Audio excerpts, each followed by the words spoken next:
Hi guys, today I want to talk about rest as it relates to human design. I think that human design is such an amazing process, such an amazing system, and it tells us a lot of different things about ourselves, how we're designed to make decisions, how we're designed to operate in the world, how we can protect our energy, and how we should rest to be our greatest selves. And so rest is something that I think a lot of times we put on the back burner because society really values being busy, and we walk around and we wear that like a badge of honor. But what I'm telling you is that we are all made in unique and amazing ways. And when we begin to embrace that, we begin to operate in alignment with who we're called to be. So if you're new to human design, let me just break it down super simply. Human design is an intricate system that involves a couple different ancient systems, right? It involves the I Ching, the Kabbalah, astrology, the Chakra system.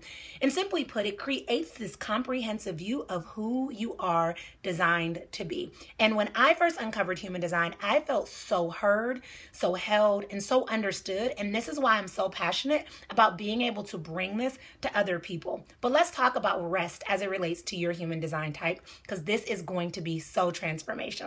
The truth is, we spent over a third of our life sleeping. But if I'm being honest, most of us aren't getting real, true, or full rest. And this is why it's so important to not only understand your human design type, but also to understand how you're supposed to rest according to it. So first things first, let's dive in and talk about my manifestors. So as a manifestor, you are supposed to initiate new things. But here's the catch. You're not necessarily always supposed to take action in regards to that. So many times we want to initiate things and we have almost like this perfectionism complex where we feel like we're the only one to be able to see it all the way through. But what I've actually found in studying human design more in depth is manifestors work super well with generators, because manifestors can initiate the idea and generators can take action as it relates to the idea. Because as manifestors, we feel the need to take action on our ideas and the things we're initiating, it can often be difficult to give ourselves permission to rest. So what I challenge you to do if you're a manifestor is to be open to delegating. You can come up with the idea, but delegate to someone who's passionate about it and can run with it. Also, don't wait until you're exhausted to go to sleep. Make sure that you're listening to your body, because you're not designed to hustle and work, the same thing society tells us. You're designed to incorporate rest so that you can be at your greatest to initiate new ideas. To my generators, you may notice that you have a lot of energy, and sometimes that can make it seem like you don't need to rest. Here's the truth. If you notice yourself being exhausted a lot more than you probably should be, start paying attention to what you're responding to in your environment. Your job as a generator is to respond to the things that actually light you up, and those things only. So if it's not something that's a super obvious yes, I feel lit up, then that means it needs to be a no. That way you're creating space to expend your energy on the things that really light you up and excite you. Also, as generators, when you find that thing and you know it's that thing, I give you full permission to dive into it. And you can work on that as long as you need to and go to bed tired. That's one of the best ways for energy and for your energy to be expended during the day. And the best way to go to sleep is when you've expended your energy on that very thing that lights you up and excites you.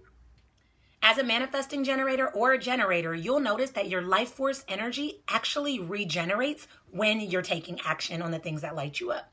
All right, let's move into the manifesting generators, which is an awesome blend between manifestors and generators. But here's the thing. With manifesting generators, you also have a lot of energy, but it's not easily accessible in the way that a generator's energy is. Your energy more so comes in waves, and that's something important to pay attention to, because when you're noticing you're energetic, take action on that thing that's lighting you up, that you feel drawn towards, that you feel the need to respond to.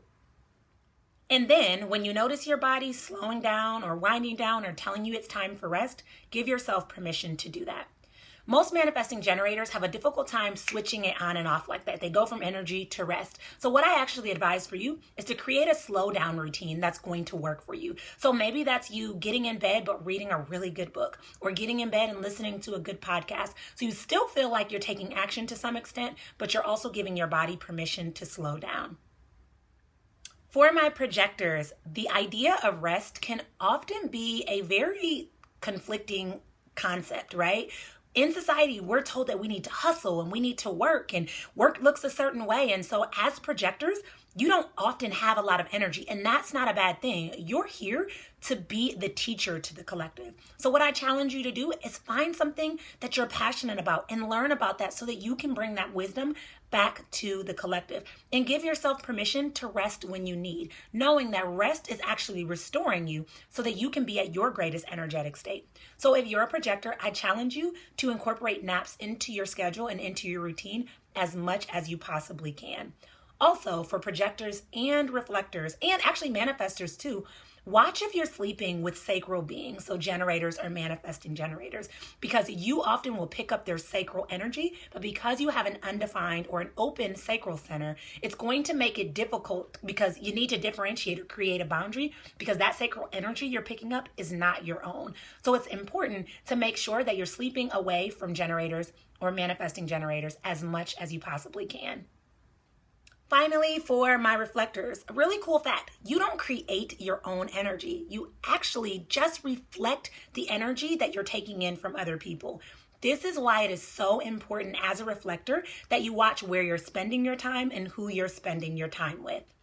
So take some time and do a thorough inventory and see who you're spending your time with or where you're spending your time, and see what's working in alignment with you. If there's something that's not, it's okay to remove it because you need to be very cautious of your energy.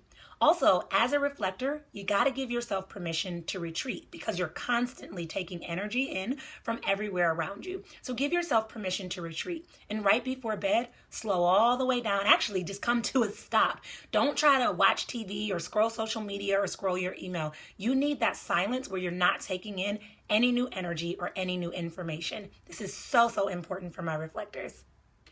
These resting tips and strategies are so important. It's not only about your health and your well-being, it's also about deconditioning. Because the truth is, we're often sold these ideas or these concepts from society or from our different experiences or even from people that we love, that we have to behave or perform or show up in this world in a certain way. And the truth is, we are all unique and we are all have our own authentic way that we need to be. And your authenticity is your greatest asset. And the more you begin to embody it, the more you begin to live it, the more you begin to really align your life with it fully.